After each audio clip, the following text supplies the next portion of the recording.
Bonjour à tous, dans cette vidéo, je vais vous présenter les hyperparamètres de la régression linéaire de la librairie sklearn. Et on va commencer par le fit-intercept. Donc le fit-intercept calcule l'ordonnée à l'origine.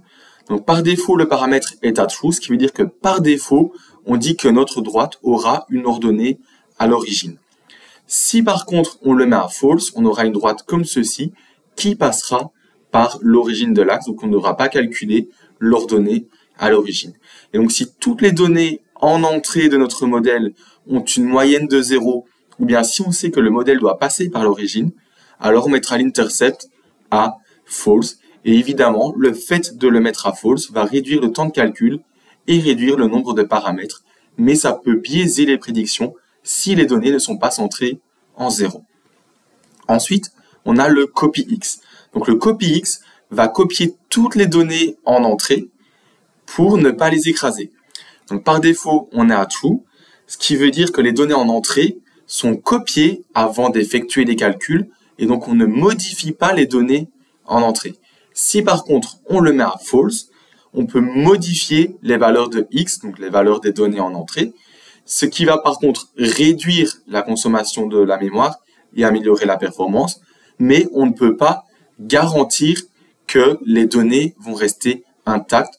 Donc on ne gardera pas forcément la matrice en entrée originale. Ensuite, on a le njobs. Donc le njobs, ça va être le nombre de processeurs qu'on va pouvoir utiliser simultanément. Donc par défaut, ça va être none, ce qui veut dire que par défaut, il n'y aura qu'un seul processeur qui sera utilisé, sauf si on utilise en background le processus en parallèle.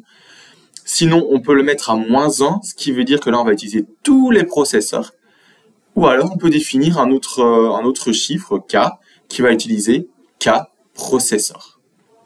Et enfin, on a l'hyperparamètre positive, qui sera soit true, soit false, et qui va obliger les coefficients à être positifs. Donc, si on met le paramètre positif à true, on va obliger tous les coefficients, donc le θ0, θ1, θ2, θ3, etc., que le modèle va calculer, à être positifs. Si par contre on le met à false, il pourra trouver des coefficients soit positifs, soit négatifs, ou bien les deux.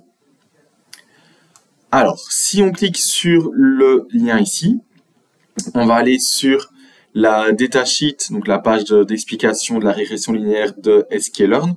On retrouve bien nos 4 hyperparamètres, donc le fit-intercept, le copyX, le njobs et le positif, donc les 4 hyperparamètres que je viens de vous expliquer.